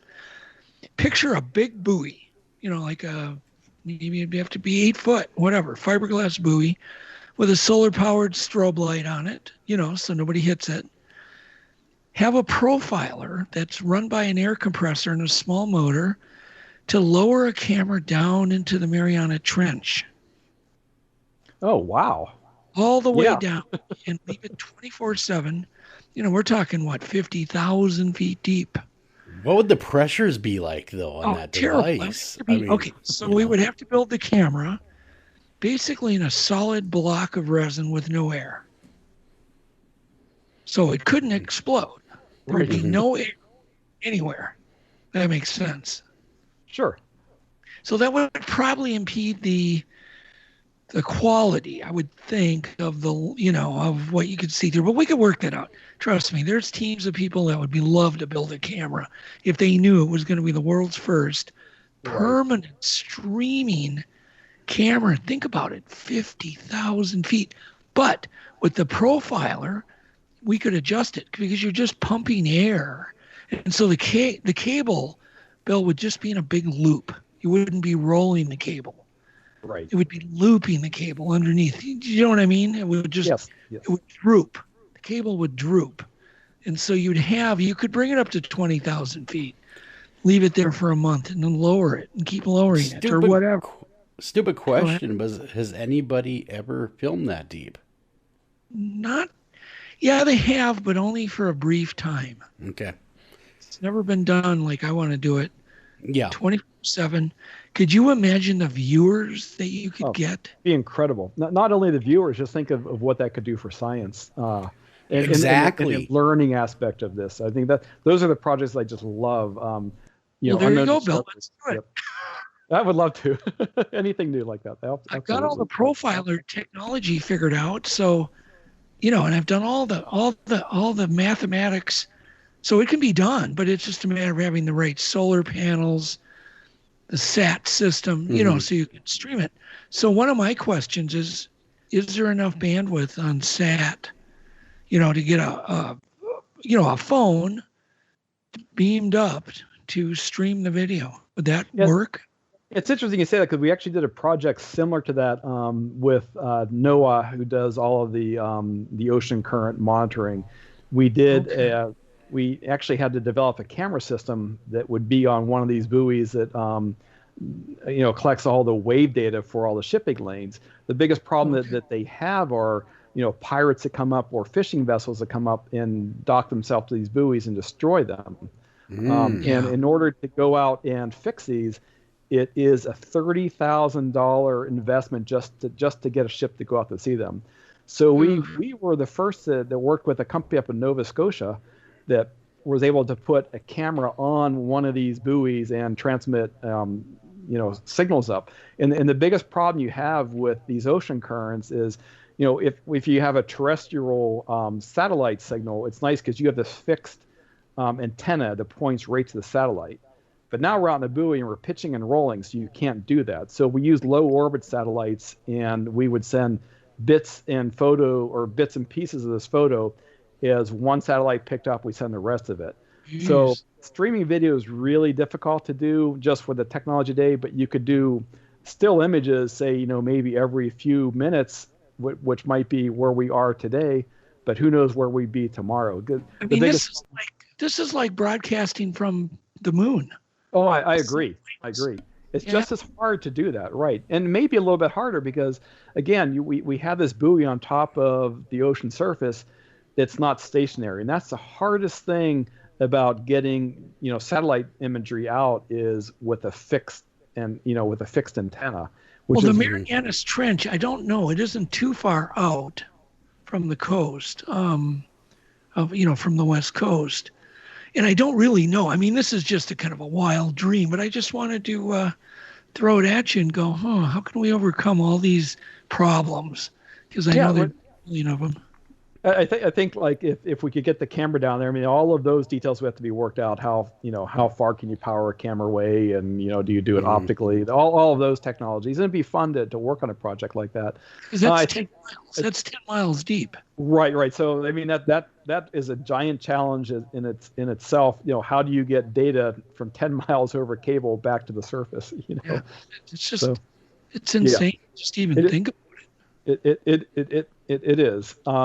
So I mean that's one thing, and then all of a sudden you have how do we transmit this video signal on a surface that's moving. But those would be fun challenges to get involved with to solve. So maybe you start out with a technology that just gives you a couple photos every minute to seeing if technology would evolve, lets us live stream. But either way, you're learning something. I think a team would be pretty easy to put together. I can only imagine all the interest that there would be. Oh, absolutely. Right.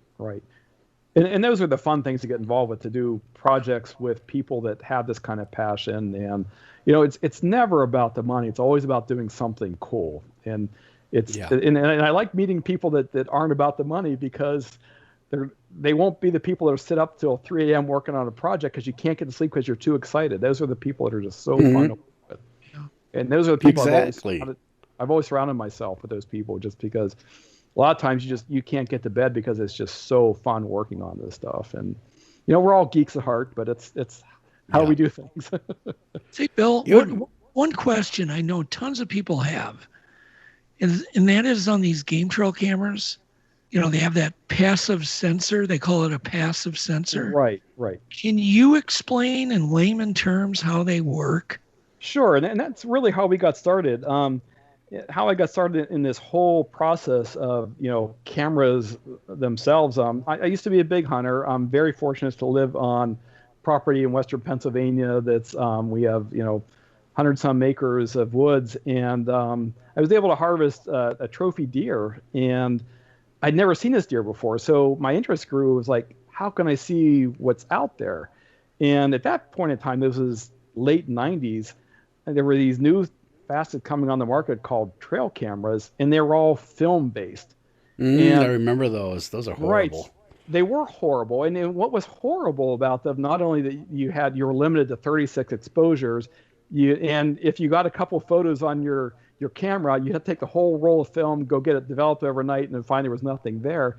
The biggest thing that failed were these motion sensors, and they're called passive infrared sensors. So what they do is they have two little plates inside of a sensor and a lens that focuses infrared heat from the surrounding area.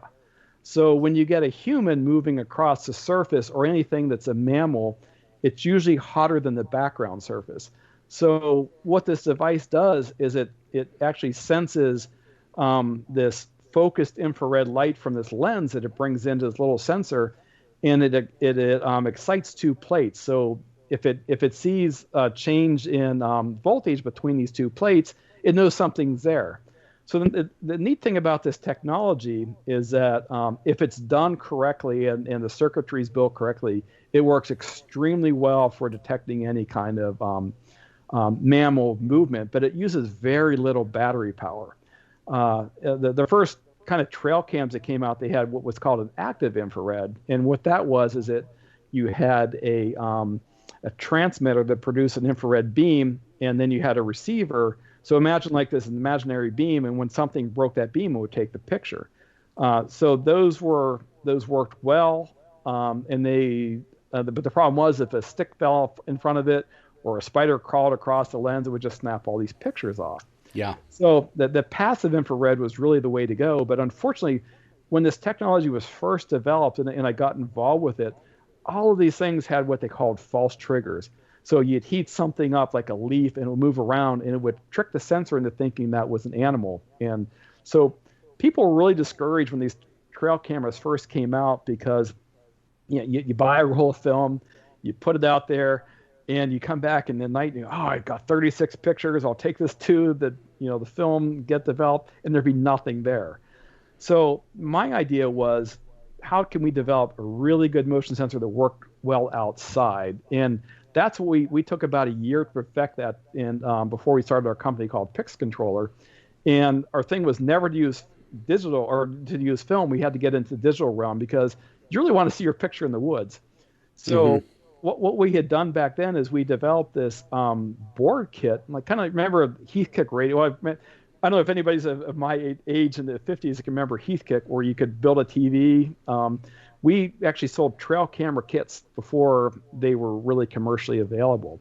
So people would buy a board from us, a waterproof enclosure, and we would teach you how to, certain cameras, you go down to Walmart or whatever, digital cameras, and we teach how to modify those to put into this little box, and you'd have yourself a digital trail cam before they were really even into Cabela's. So in our first year, I think we sold 2,000 of those boards all over the world. So it got us, into places in the jungles where, researchers were able to use these sorts of things.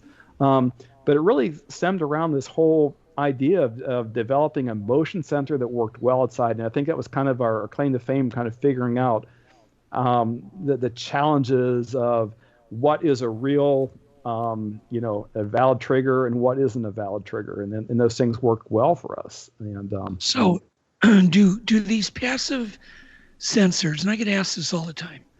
Do they produce light? Is there light coming from them? Absolutely not. They're passive, which means they actually collect. So you have a lens that's made of a very special material, and it focuses in on an area and focuses that infrared heat onto the sensor. So we're just looking at a signal. We're looking at heat signatures that are in the background. So it produces nothing. Okay. So is there a sound? Is there any type of clicking, any type of noise that's coming off these sensors? Are they dead silent? Because there's so many people I talk to that do Bigfoot research, and they'll have apples missing, they'll have things, but they never get a photo. This has been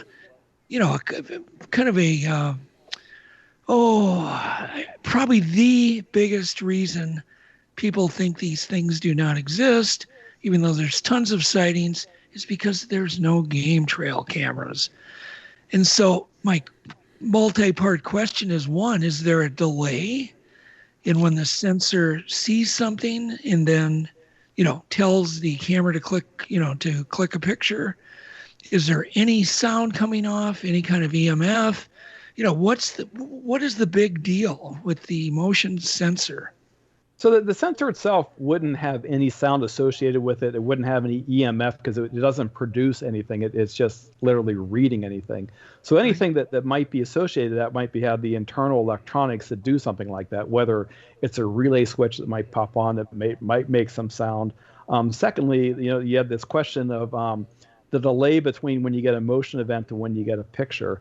That's always associated to the electronics involved of turning the camera on, acquiring the photo, then taking that photo and transmitting it off to some sort of media till it's ready to take again. And when we first got involved, those delays were horrendous. We're talking 3 to 5 seconds were as fast as we could do that. So something will walk past your camera, you're taking a picture of nothing because it's already gone. I think today that they have really brought these delay times down to within, a half second or a second is typically what you're seeing on trail camera technology today. So if anything's going off, it might be, the infrared LEDs, that's a big thing. Even though the ones that they say are invisible, that are in the 940 nanometer wavelength, might have some of it. Yeah, flash photography. Probably more of your aspects of why you're not seeing things. We see that typically in, especially when you're trying to get some kind of species that's very shy. If there's any kind of production of light for photography at night, you'll scare that animal. And it could be, the same kind of situations you're seeing here. But why do you think animals are aware of even your static cameras that aren't game trail, but they're just always on? It certainly seems to me that the animals see them, they stare at them, they seem to be a little skittish of them. You know what I mean? Some more than others. Well, those things are easy to explain. Now think about yourself. If you come in your living room every day and all of a sudden somebody puts a freezer in there, you see the damn thing. So those are the kind of things that either you're not hiding covertly. And one other thing people don't really realize is animals have an incredible sense of smell.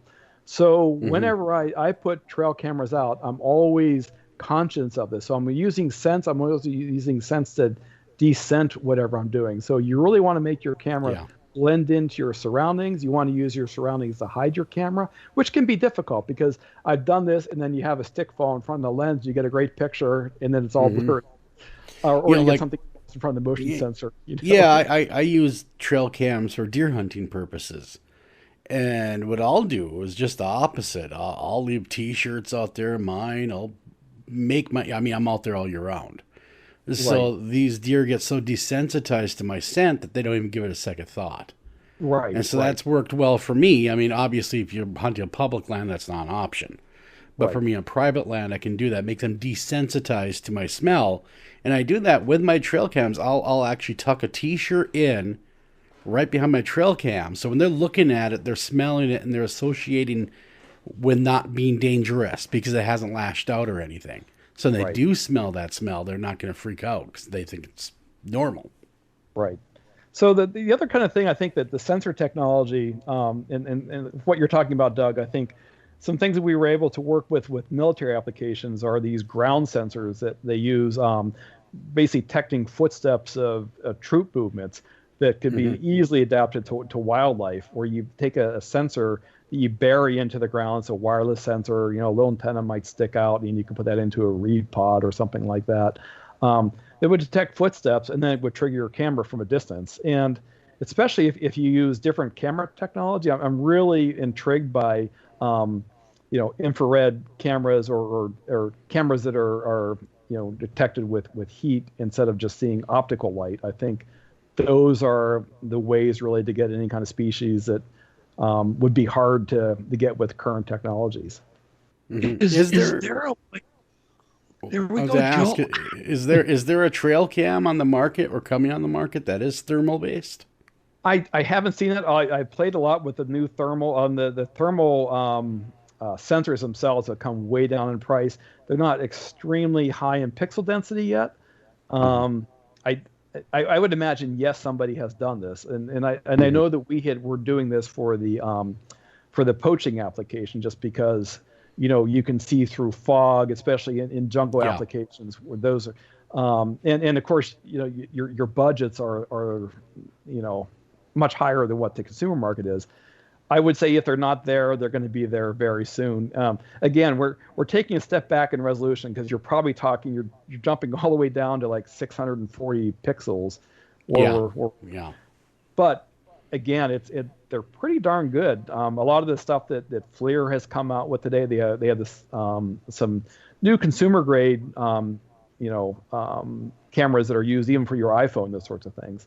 So it won't take long to get that into using these for wildlife research, any kind of applications with that. And I think that, to your point, Doug, we've kind of done this passive infrared sensor to death, and you still have something that you can see. Imagine being able to go into a site where you're able to bury your sensing technology and make your camera down to the size of an 1/8 to 1/4 inch diameter. It really opens the world to what you can do. And that was really our application for looking at poaching, because when you're trying to detect humans that are really aware of things, you have to be really conscious of these kind of things. And if you bring that kind of technology into doing animal research, it just makes a very fascinating future for this science. Have you ever... Introducing Peacock, the new free streaming service from NBC Universal. It's hit movies, current shows, live sports, trending bits, and timeless hits. And that's why you can't not watch. Peacock. Watch for free, upgrade for more. Stream now at peacocktv.com. Law & Order SVU streaming now. Are you a gig worker or self-employed? Womply has helped over 100,000 small businesses get a PPP stimulus loan, and you may qualify for up to $41,000 in 100% forgivable loans. The program ends soon and funds are limited. Apply now at womply.com/apply. That's WOMPLY.com/apply. Ever tried to put a ground sensor onto a consumer game trail camera? Sure. Have you ever tried to do that? Well, I have. I've been lucky enough to have acquired a lot of these toys through through my different projects, and I have a whole arsenal of things to play with here. And I have done that. It's been interesting.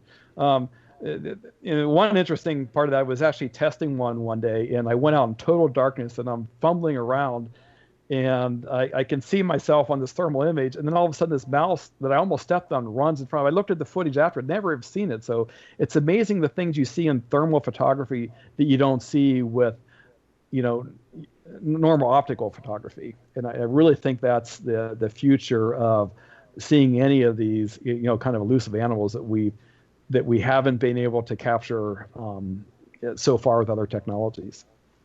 So there would be a way to hook a ground sensor just to a regular, modern Browning game trail camera. Would there be a way to do that?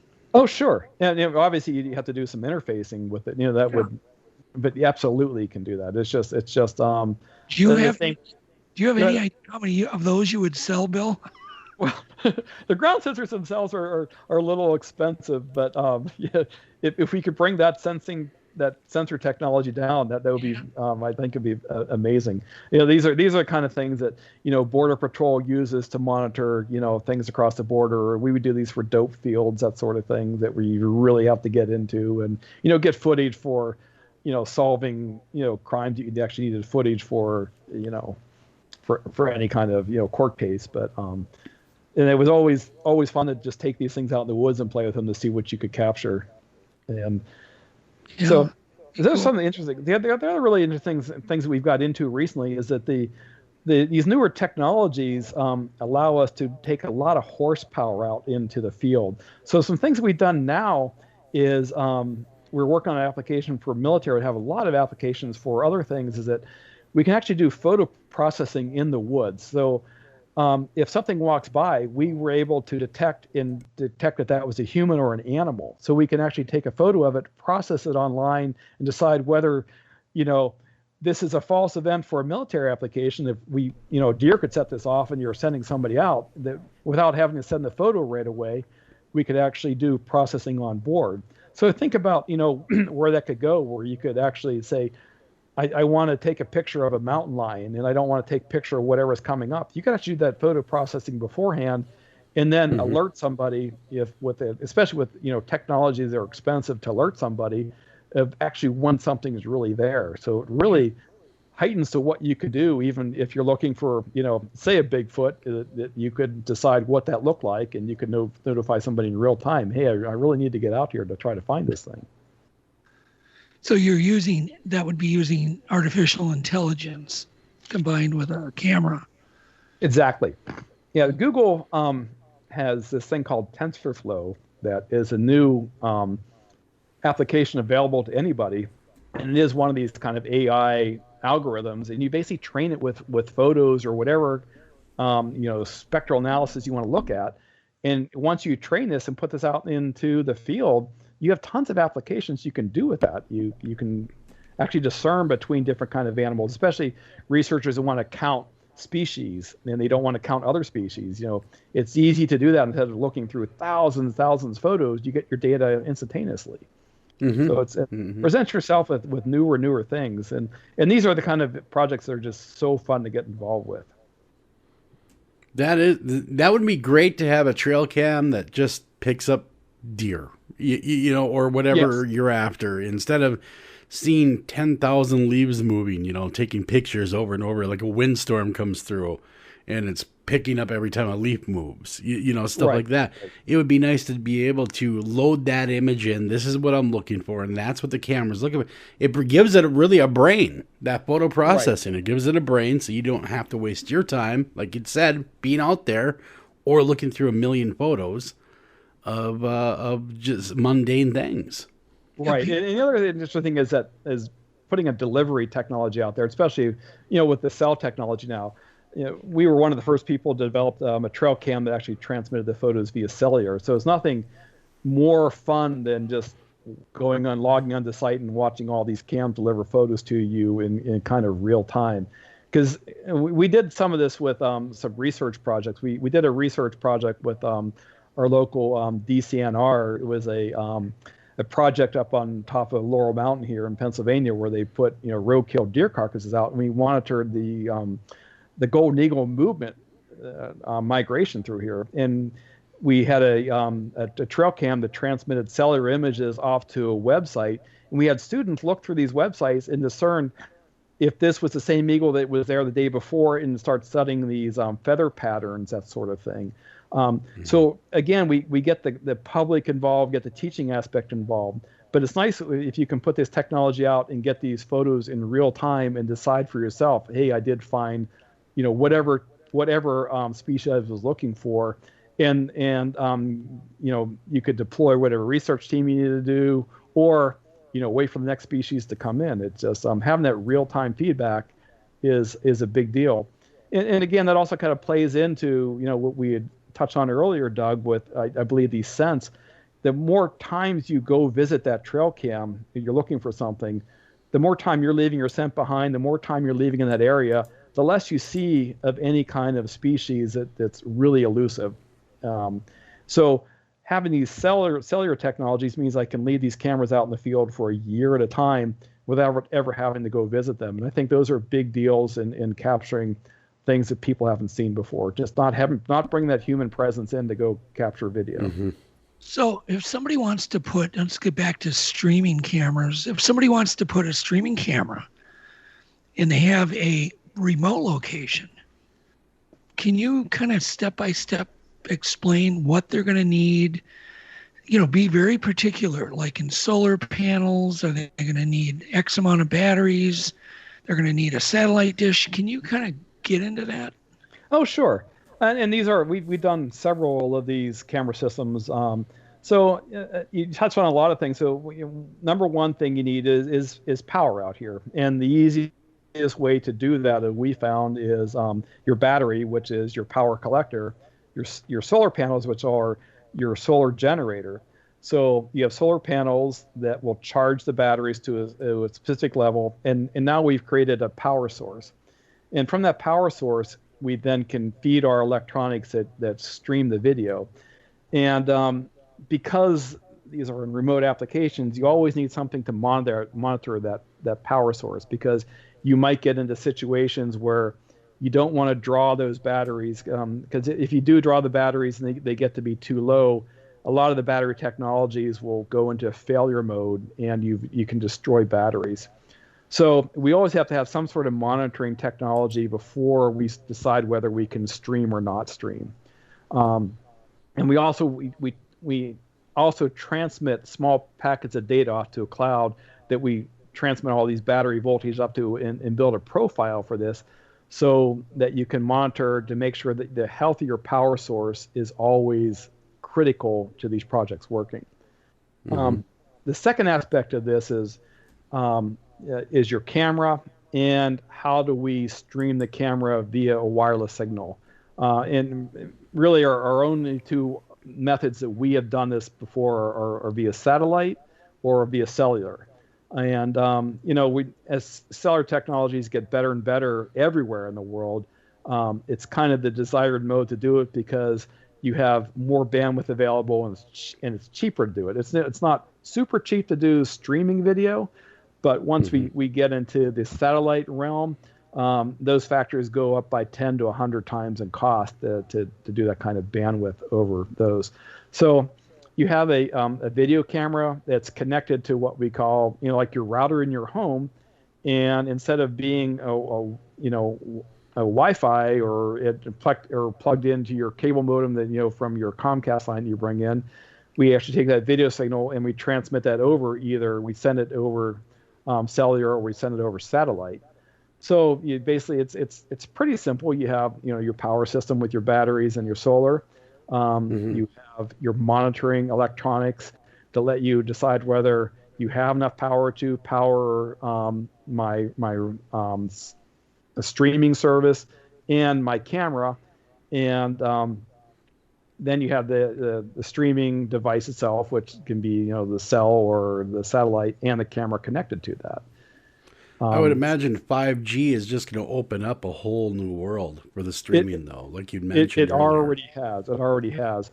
The problem with all these technologies, people have to realize too, is that 5G, you're transmitting at a higher frequency. Now, in terms of radio wave or RF radio frequencies, the higher the frequency is, the closer you have to be to each tower to transmit with. So the lower the frequency, the further away it can be. So 2G, I didn't need to put many towers up, but 5G, you have to put a lot more towers up to get to that full bandwidth. But it does open your possibilities up to stream faster. But it also, you just have this physics behind you of way RF technology works. The way I get more bandwidth is I stream at a higher and higher frequency, which means that my distance from my tower gets shorter and shorter. So you're always fighting all these kind of things. So, and the only way to overcome the shorter and shorter distance is to have my broadcast towers broadcast at higher and higher, power outages, which is bad for humans. So would repeaters help with that? Well, repeaters absolutely help with that. But again, each repeater has to be powered, and you have the alignments of that. It's complicated right now. So it does sound very complicated. I know radio is easy because you just put your repeater up and the radio waves hit it. I mean, you know, it doesn't have to be so focused. Right, and that's because, you know, a radio signal is just voice. It's low bandwidth. Yeah. You know, when we're talking, right. Yeah. We're talking 4K. You can't imagine because every time that we say we double the resolution, we quadruple the amount of bandwidth that we overtake, because you have a plane is X and Y. So just by doubling that, I quadrupled the amount of data I had to send. So. So these are all different things that, you know, as these technologies grow, and you know, in our lifetime, 2004 is the first time we started streaming a camera. That technology today is it's play school compared to what we do today. And that wasn't, you know. It wasn't even 20 years ago. It wasn't even 20 years ago. It's amazing how much that has changed today. It's yeah. It moves quick, doesn't it? It does. So if somebody wants to stream a camera and they have signal, you know, they have internet, they have power, what roughly would be the cost? Just kind of a real ballpark. You're probably talking in the $400 to $450 range to do something nice today. With the cost of our easy streaming and just the, you know, $100 camera you buy off of Amazon. Because I'll tell you, the technology of these, you know, cameras in the sub $100 ranges, even, and if you get it a little bit more expensive, they're actually very good. Look at the cameras in our iPhones today. Yes, for instance. I mean, they're crazy good. Yeah, they are. And the interesting thing is that, you know, not only is the technology, but the optics are better. The video off these are just astoundingly sharp. And I think that's really helped, especially with our wildlife cams today. People come in and they're just amazed at when they see something up close and in the detail of seeing wildlife that you don't get a chance to see any other time. And it's appealing to people. It's pleasing. It's a lot more fun to watch wildlife than it is to watch a lot of stuff that's going on TV otherwise today too. So a lot of people using IR, you know, mainly game trail cameras, they're recording still pictures with these glowing orbs, which, you know, I look at them and go, well, it's probably dust really close to the camera that's being magnified by the IR lights. But have you seen that too, Bill? I have. And we kind of dabbled that to it. The way to get rid of that is to take your flash and don't have it in line with your camera lens. So we did a lot of this with we got into a lot of SLR photography, where we got into high-end trail cameras for, you know, Discovery Channel and you know, NatGeo. In those cases, we took the flash photography, moved it off to the side, so you illuminate from the side. All of those glowing eyes go away. So, well, no, I'm talking about the glowing balls. Have you seen those? They're just I have. And I think those are dust particles, or it could be, you know, dust particles attached to something that's, you know, like humidity, any kind of water particle that it might pick up, and still is moving. So it becomes like a magnifier of the IR light. It does. What it does is it hits the IR light. It reflects and luminesces off whatever, you know, probably a water particle it's on. It's not falling at the same rate because it has, you know, some sense of, you know, of kind of still floating in the air. So I think that's my kind of interpretation of when we see these kind of orb things. But, you know, I could be wrong. That's just what I have kind of thought they were. Yeah, I just get so many people that send me these photos, you know, and it could be a deer. And then there's a ball of light that seems to kind of move around a bit. Yeah. And some of these balls seem semi-transparent. And, of course, I have to just immediately go, well, it's probably dust. My stock answer is orbs are dirt.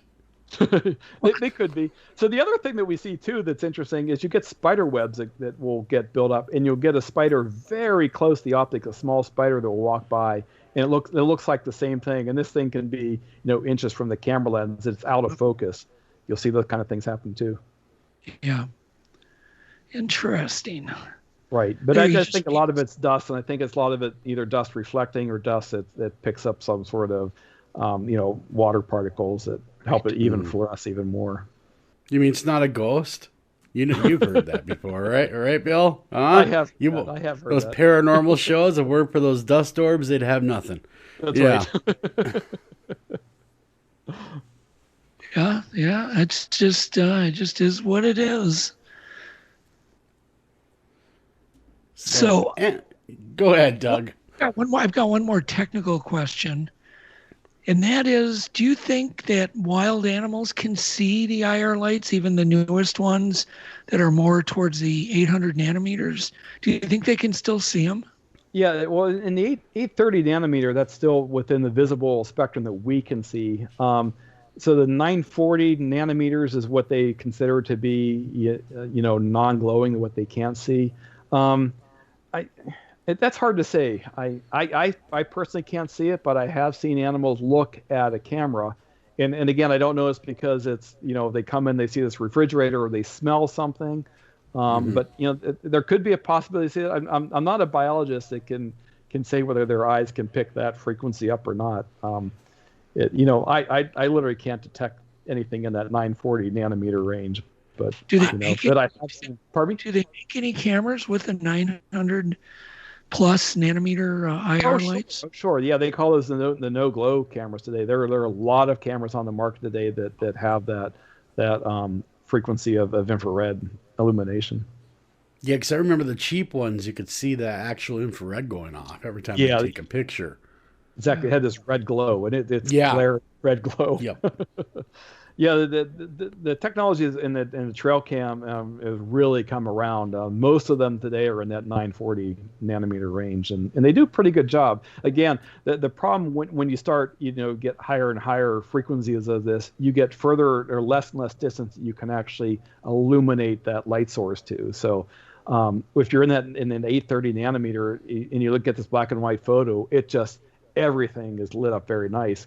But when you go to those higher frequencies, you get a dollar image. I was going to say my cheap $20 or $50 stealth cams, they actually put a much better light than my $300 trail cam, for instance. And they look better. Reach so much further. Yes, they actually do look much better. Unfortunately, the deer see them like they're a highway sign, though. Right. They see them, It's a trade-off. Yeah, right? Yep. And on the other aspect of that, I touched on this before. When we got into triggering DSLR cameras to get the that shot that's going to go in National Geographic, we're back to flash photography, and I'd like to see some sort of technology that doesn't produce any kind of visible light. Let's just use color. I think that's going to be the next thing that's going to be the greatest things to slice bread in this trail camera market, and even in the streaming video. There's going to be something that comes around that lets us produce, full color resolution at night with no kind of glowing source to illuminate. And when do you think that's going to happen with these extremely low light chips? Oh, I think that technology is already there. I mean, the military use a lot of that. I think it's just getting it down the consumer level. Like all these technologies that come from today, these were really developed for high-end security stuff. Do you think we're 5 years out, 2 years out on this consumer grade low light? I'm going to say 10 years out. Okay. That'd be my guess. Bill, would you say that the digital cameras, not all, but most of the good ones, are sharper now than the old 35 millimeter film cameras? Oh, I think we surpassed that. I mean, you can look at old film. It's there was always that theory when I remember when the digital cameras came out that you were held to that. Is it going to be as good as the 35 millimeter film cameras? I think we've gone past that 10 years ago. The photos today are sharp, and there's nothing like having a photo that's captured digitally, because now I can do so much with that where I couldn't do that. My photography, I had to rely on my larger and for producing film. Today, with the the different paint programs that are out there and what people do with imaging and the art of this is just it's a quite incredible too. Come a long way from splicing film together for Yes, editing. it has. It has. Yeah, you look at all these YouTubers today. They're grabbing video and they're producing amazing videos in pretty short time. The kids do this better than I do this.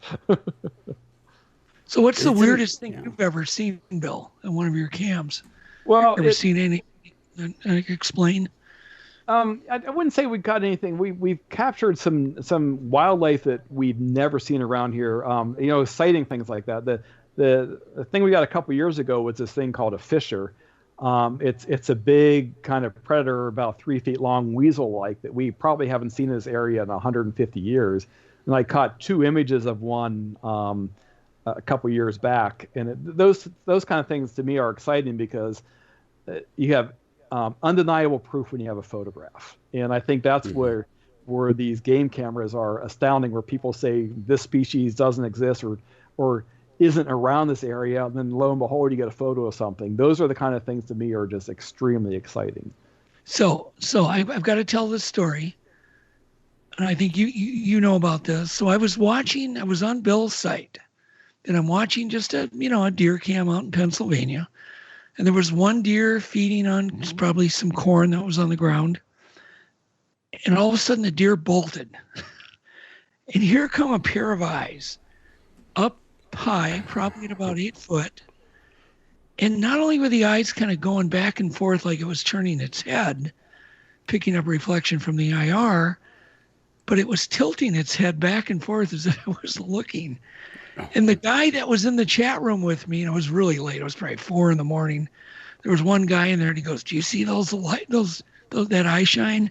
And I'm like, "Heck yeah." So I grabbed my camera, my cell phone, and I started filming. It was really interesting. I sent it to Bill. Bill said he had never seen anything like it. Yeah, I hadn't, and I think that's the cool thing about these video cams is that you grab it from your cell phone, but this technology lets anybody sit there and rewind up to 12 hours and grab video clips and post them anywhere today. So I think the amount of people that can watch a cam at any time of the day and then share this media and go back and do something, that's the really fun part of this live streaming stuff, especially getting the people involved like you, Doug, that nobody else would have seen that. And again, you can be online and chat's like, "What the heck is that?" And I'll have to send that to you, Joel. It's pretty crazy. That is really cool. I'd love to see it. And it also unites people, also teaches people at the same time. Exactly. These cameras were out there, we wouldn't see what these wildlife are doing. We wouldn't know anything about this, but now we all can learn together, and it really brings us together. It gives us also a better understanding of the world around us, of what animals are doing, and maybe even a little bit more respect for our wildlife too, because that's been lacking too here and there. The whole education process has been amazing, and I think that what we kind of teach are the conservation versus preservation, those kind of things. Getting with our streaming cameras, we have a streaming operation called Pix Cams. We have a really great team of moderators that we learn from each other, even learn from the public, that we're able to teach these people and also bring classes in, teach them during the day of whatever you might be streaming. It's kind of in season at that point in time.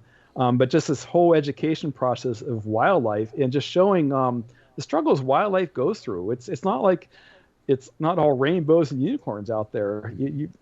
We're lucky we can get up and get to the refrigerator and get a meal, where these guys every day are all they're concerned about is their survival, and seeing that it's quite amazing. I mean, it's like looking into another dimension, right, Bill? I mean, it really is.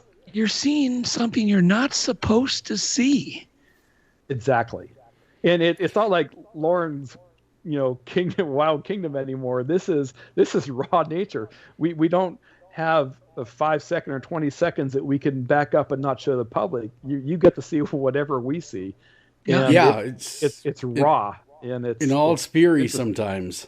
There's even times I'll be watching one of these cameras, whether it's my camera or somebody else's, and you just get this kind of like weird feeling like I shouldn't really be looking at this. I know what you mean. Because it's not fair. They don't know we're here. I mean, I'm at home 1,000 miles away. Right. In my comfortable home, and I'm looking at a deer in the forest who's just trying to make a living. He has no idea. And I Yeah. get weird guilt. Right. And kind of take this to the next level. And I probably shouldn't talk about this, but we streamed this bald eagle's nest in Pittsburgh, and it's an amazing story because Pittsburgh had the steel industry, and we hadn't seen bald eagles in the city for 250 years, and then we have this nesting pair that's literally stone's throw from downtown. But we have this camera out there all year long, and during the mating season we'll see these eagles mate a lot, and you have to kind of explain what's happening there. So it's one of the things you first see is like, should I look away from this? Yeah, right. What is nature? And we shouldn't not talk about these kind of things, but these are the kind of things that come up that are uncomfortable to talk to, but it's there's always something happening.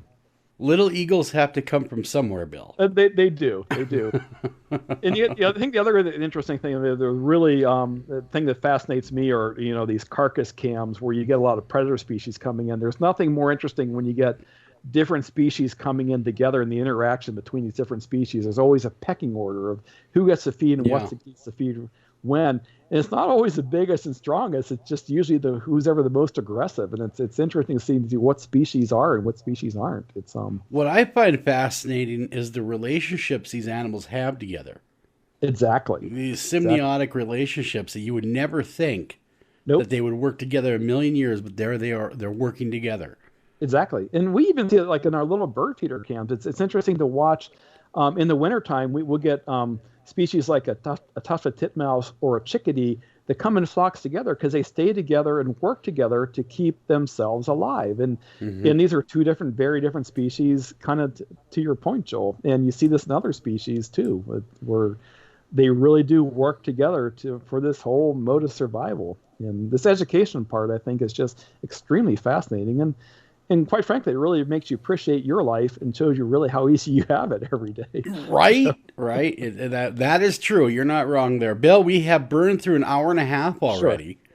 And why don't you tell the folks where they can see your websites and where they can look at your cameras, and if you got any products for sale, stuff like that. Love to hear all that.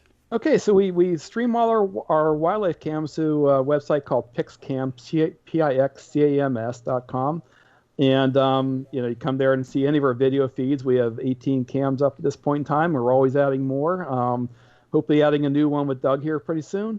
And then if you're interested in actually doing your own streaming device, we have a new product on the market called Easy Streamer. It's just EasyStreamer, all one word.com. And everything's ready to go to help you get your cam up and stream in your backyard if you so desire.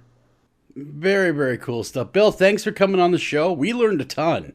Yeah, thank you very much. We learned a ton about technology and how cameras work. Till next time, guys, this is myself, Joel Sturgis, and Mr. Doug Highcheck. We're signing off, but take care of each other, love each other, and keep learning about nature, because they're part of us too, 10,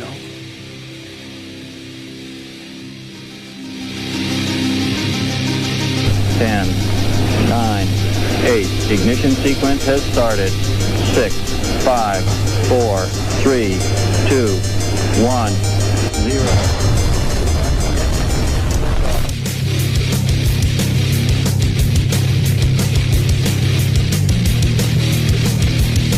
You have entered Untold. We can sum up McDonald's new crispy chicken sandwich in one word. Crispy. But also juicy and tender. Okay, it's crispy, juicy, tender. All one word. But then, also pickle. Oh, and potato bun, which is 2 words. Okay, we can't sum up our new crispy chicken sandwich in one word, so you'll just have to try it to understand it. Order ahead on the McDonald's app at participating McDonald's. Ba-da-ba-ba-ba. Are you a gig worker or self-employed? Womply has helped over 100,000 small businesses get a PPP stimulus loan and proudly serves more than 600,000 small businesses across America. Millions of self-employed workers may qualify for up to $41,000 in 100% forgivable loans. So apply today. The program ends soon, and funds are limited. Apply now at womply.com/apply and see if you qualify for a PPP loan. Womply.com/apply. That's WOMPLY.com/apply.